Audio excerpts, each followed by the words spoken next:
வாழ்க்கையில் ஒவ்வொருத்தவங்களுக்கும் ஒவ்வொரு லட்சியம் இருக்கும். அந்த லட்சியத்தை நோக்கி நம்ம போகும்போது பல தோல்விகளை சந்திக்கலாம்.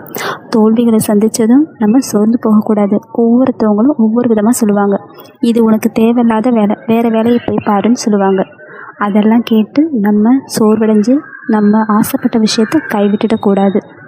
பொதுவாக குப்புற படுக்க ஒரு குழந்தை முயற்சி பண்ணும்போது அந்த குழந்தை அடிபடும்.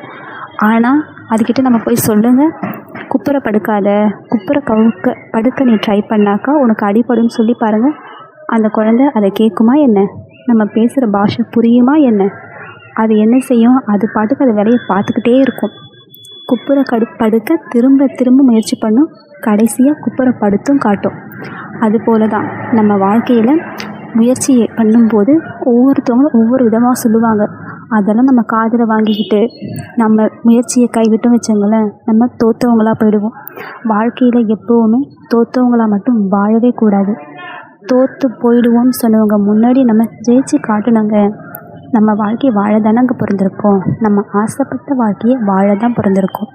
அதே போல் நம்ம ஆசைப்பட்ட வாழ்க்கையை வாழ்ந்து முடிச்சுட்டே போவோங்க. அதுக்காக பல வழிகளை தாங்கி தான் ஆகணும்.